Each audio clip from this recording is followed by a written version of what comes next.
अस्सलाम वालेकुम। मैं हूं आपका मेज़बान आशिक मुस्तफ़ा वट्टू। आज एक नई वीडियो के साथ हाजिर हुआ हूं। दोस्तों, आज आपको खुशखबरी देना चाहता हूं कि आज मैंने अपना बैकग्राउंड भी चेंज करना है इस वीडियो में। तो वीडियो स्टार्ट करने से पहले आपसे दरख्वास्त है कि मेरी वीडियो को लाइक कर दें, और अगर आप मेरे चैनल पर नए हैं तो मेरे चैनल को सब्सक्राइब कर दें और साथ ही बेल आइकन का बटन प्रेस कर दें। इस वीडियो में हम बात करेंगे MQM, मुत्तहिदा कौमी मूवमेंट पार्टी। वो कौन सी जमात है? MQM, जिसका आजकल सरबराह खालिद मकबूल सदीकी हैं। MQM एक मुहाजिर जमात है जो पाकिस्तान जब बना था तो वो पाकिस्तान में आए थे। पाकिस्तान में उनको बड़े पैमाने पर ज़मीनें अलाट की गई और उनको बहुत कुछ दिया गया, क्योंकि वो हमारे उस वक्त मेहमान थे और हम उनके मेज़बान थे। उन्होंने आकर यहाँ जो है अपनी पार्टी बनाई, और उस पार्टी का जो सरबराह बना था वो MQM के सरबराह अल्ताफ़ हुसैन थे। अल्ताफ़ हुसैन कैसा सियासतदान था? उसने डंडे के ज़ोर पर सियासत की और कत्ल व गारत करवाई कराची में। कराची का उसका एक गढ़ था, क्योंकि वहाँ कौमी मूवमेंट जो थी, ये MQM मुहाजिर कौम वहाँ बहुत ज़्यादा थी, इसलिए उनकी सीटें भी वहाँ निकलती थी। और इस बार जो है इमरान खान ने कराची में उनको एक्सपोज किया और वहाँ से MQM की सीटों को तोड़कर वहाँ से सीटें हासिल की। उसकी वजह यह थी कि 22 अगस्त को जो अल्ताफ़ हुसैन ने बयान दिया था पाकिस्तान के ख़िलाफ़, उसके बाद MQM टूट फूट का शिकार हो गई। ऐसे लग रहा था कि MQM एक मरतबा ख़त्म हो गई है, लेकिन उसके बाद ऐसा ऐसा पार्टी ने आगे कदम रखा। MQM के जो बाद में सरबराह बने थे खालिद मकबूल सदीकी, वो पार्टी को आगे लेकर चले और अगले इलेक्शन में उन्होंने कुछ सीटें ली। उनका मोराल बहुत कम हो गया था, लेकिन अब वो सब जमातें जो बिखर गई थी, उन्होंने फैसला किया है इकट्ठे होने का, यकजा होने का। डॉक्टर फ़रूक सत्तार वो अलग हो गए थे, आज़ाद इलेक्शन लड़े एक, और PSP के सरबराह मुस्तफ़ा कमाल वो भी अलग हो गए, और आफाक अहमद वो भी अलग हो गए। उन्होंने अलग अलग अपनी जमातें बना ली, जिसकी वजह से MQM मज़ीद तकसीम का शिकार हो गई।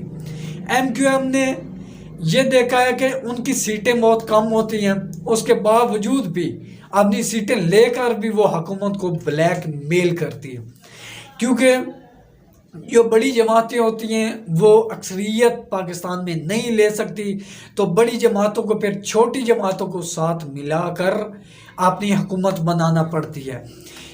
एक नज़र से देखा जाए तो MQM जो जमात है वो पूरी जितनी उनकी हिस्ट्री है वो हुकूमत में ही रही है। ये उनकी बहुत बड़ी खासियत है।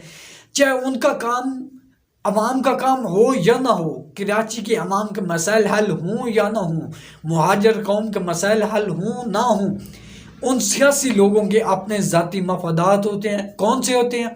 कि हमें वजारतें मिल जाएंगी, हम अपनी ऐश व इशरत के साथ ज़िंदगी गुजारेंगे, और जब नया इलेक्शन आता है तो फिर वही लॉलीपॉप देते हैं और उनको मामू बना लेते हैं, और फिर नए जो है उनको ख्वाब दिखाते हैं, सब्ज बाग दिखाते हैं कि हम आपके लिए ये कर देंगे वो कर देंगे, लेकिन वो कुछ नहीं कर पाते।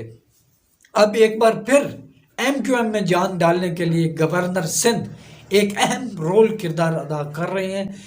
एक बात आपको और याद करवा दूं कि कामरान टेसूरी की ही वजह से जो है खालिद मकबूल सदीकी और फ़रूक सत्तार वो अलग अलग हो गए, उनके राह जुदा हो गए। अब वही कामरान टेसूरी जिसकी वजह से फ़रूक सत्तार अलग हुए थे, और अब वही जब वो गवर्नर बने हैं, गवर्नर सिंध, और वो तमाम MQM की जमातें जो ग्रुपों में जो तकसीम हो गए थे, सब टाइप्स बन गई थी उनकी, वही कामरान टेसूरी आज तमाम जमातों को यकजा कर रहे हैं और उनके दरमियान मुज़ाकरात करवा रहे हैं कि हम इकट्ठे होंगे। जब तक हम इकट्ठे नहीं होंगे उस वक्त तक हम जो है मुकाबला दूसरी जमातों का नहीं कर सकेंगे। तो आपको एक बात और बता दूं कि खालिद मकबूल सदीकी की सरबराही में जब PTI के साथ मुज़ाकरात हुए तो उन्होंने फैसला किया कि हम PTI में شمولیت اختیار کرتے ہیں، مطلب گورنمنٹ کے لیے 2018 میں وہ کیسے جو ہے پی ٹی آئی کے ساتھ ان کے ساتھ مذاکرات ہوئے اور کیسے انہوں نے مل کر حکومت بنائی. پی ٹی آئی نے بہت سی جماعتیں مل کر، جو چھوٹی چھوٹی جماعتیں تھیں، انہوں نے مل کر حکومت بنائی. اور پھر وہی ایم کیو ایم کی جماعت جب انہوں نے پی ٹی آئی کا ساتھ چھوڑا، جو ہے پی ڈی ایم میں انہوں نے شمولیت اختیار کی، جس کی وجہ سے ہی عمران خان کی حکومت گری. اور وہ ایک الگ ہسٹری ہے، عمران خان کی حکومت گرنے کی وجوہات الگ ہیں، وہ کچھ اور بیان کرتے ہیں. لیکن میرے دیکھنے میں یہی ہے کہ عمران خان کی جو سب سے ناکامیاں تھی، کرپشن پر پردہ ڈالنا تھا، انصاف کا بالا نہ کرنا تھا، عمران خان کے سامنے یہ چیزیں ہیں. اور انٹرنیشنل مہنگائی وہ بھی عمران خان کے سامنے آئی، رکاوٹیں پیدا کی. کووڈ-19 نے ہی عمران خان کی ترقی میں رکاوٹ جو ہے ڈالی، جس کی وجہ سے پاکستان کی زیادہ گروتھ تو نہ ہو سکی، زیادہ ترقی تو نہ ہو سکی. بہرحال پاکستان کسی حد تک سٹیبل ہو گیا تھا. اب پھر بات کرتے ہیں وہی ایم کیو ایم کی. ایم کیو ایم ایک بار پھر یکجا ہونے جا رہی ہے، اور دیکھتے ہیں آگے وہ کون سا پتہ کھیلتے ہیں اور کیا کرتے ہیں. کیا واقعی Farooq Sattar M Q M میں شامل ہو جائیں گے؟ کیا پی ایس پی کے سربراہ مصطفیٰ کمال، یہ کامران ٹسوری صاحب، یہ ان سب کو یکجا کر کے کیا ایک جماعت بنا لیں گے اور کیا اگلے الیکشن میں کامیابی حاصل کر سکیں گے؟ اگر میری ویڈیو آپ کو اچھی لگی ہے تو لائک کر دیں، شیئر کر دیں. اگلی ویڈیو تک مجھے دیجیے اجازت. اللہ حافظ.